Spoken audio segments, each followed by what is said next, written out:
ভাই বোনেরা, আমরা অঙ্ক ক্যালকুলেশন করে করতে পারি বাইনারি সংখ্যা থেকে ডেসিমেল এবং ডেসিমেল সংখ্যা থেকে বাইনারিতে।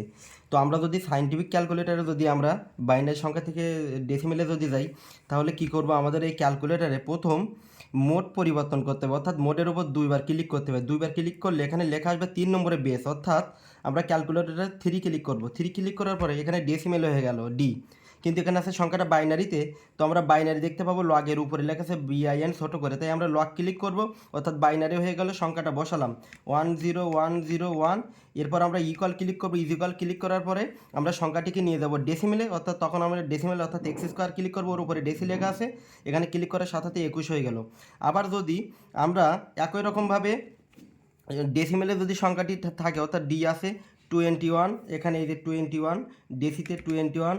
তো এটা ডেসিতে, এটা ইজিক্যাল ক্লিক করবো। এর থেকে যদি আমরা বাইনারিতে যাই, অর্থাৎ এইখানে বাইনারি আছে, লগ ক্লিক করলে সাথে সাথে আমাদের 101 বাইনারিতে রূপান্তর হয়ে গেল।